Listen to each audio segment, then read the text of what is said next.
Well, Klay Thompson didn't play tonight, and Stephen Curry might as well not play tonight because he really didn't show up. 4 for 18 shooting, only 1 of 11 from downtown.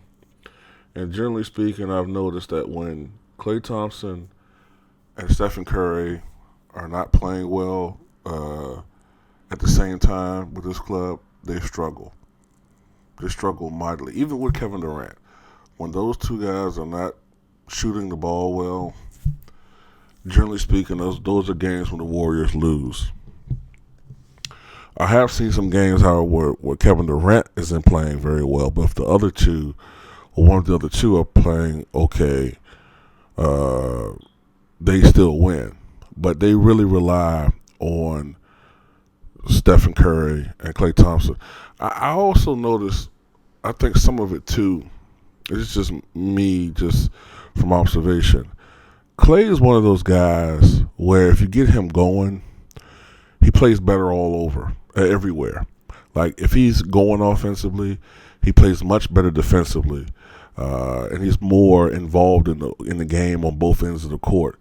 When Klay's not shooting the ball well, he gets frustrated, and he doesn't, in my opinion, put out as much effort, especially on the defensive end, as he does when he's going. So I think that's one of the reasons why I think it's important to get Klay going. Stephen Curry is not the best defensive player, but he's not horrible either. He's average. But when Curry's not going, he can become a detriment because I think when Curry's shot is not falling, he wants to kind of, he's one of those guys where if he's not going, that doesn't mean he's going to stop shooting. He's going to keep shooting and shooting and shooting. But a lot of times when Curry's cold, which isn't very frequent, but when he's cold, he'll just keep shooting and shooting and shooting. And then that's when he kind of gets out of his role of being a point guard. Even though he's not really a pass-first point guard, he then sort of becomes a little bit more concerned about getting his shot off. But he was horrible tonight, only 1 of 11 from downtown, as I said before. But the Denver Nuggets were sensational from downtown, tying the NBA record, which was set earlier this year by the Houston Rockets, when they made 24 three-pointers.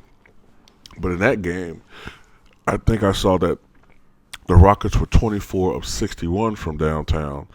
Tonight, the Denver Nuggets were only 24 of 40.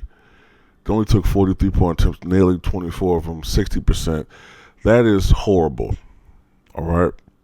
That's horrible. I think not even all that far down the stretch, Steve Kerr pulled most of the starters because the game was pretty much just over. It was a 3-point clinic by the Denver Nuggets. I mean, everybody got into the act. Barton led all scorers with 24 points. Hit 4 of 8 from 3-point range. Nelson was 5 of 7 from 3-point range. Harris was 4 of 7. Murray 2 of 5. Miller was 2 of 2. Hernan Gomez was, I believe, 6 of 9 from 3-point range. This is a guy who only averages 3.8 points per game so far in the regular season. But the Golden State Warriors lose tonight. And with this, their record drops to 46-9 on the year. And they've now lost as many games this season as they lost all of last year. So I think it's becoming a safer bet that the Chicago Bulls will maintain the record for most wins consecutively for 2 seasons. They won 141 ball games between the 95-96 season and 96-97 season, and they only lost 23 games. So far, the Warriors have lost 18 games.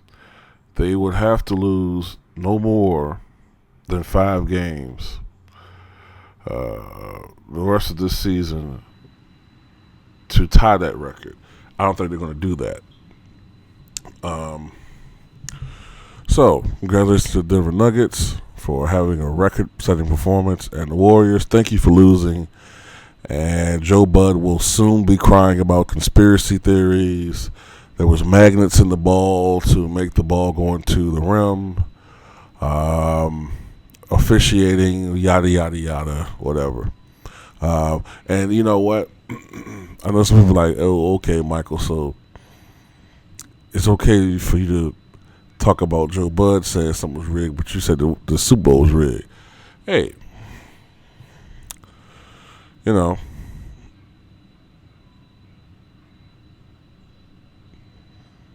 it is what it is. I don't like the Patriots. There at least a little bit of evidence to suggest that some things I say, while sometimes I'm speaking emotionally, and I kind of know that, hey, the Patriots are good, man, but I don't like the team. Okay, I just can't give them credit. I can't do it. I mean, I'm incapable of giving teams that I hate credit. I can't do it. Every now and then I'll throw out a bone or whatever, but anyway, that's it.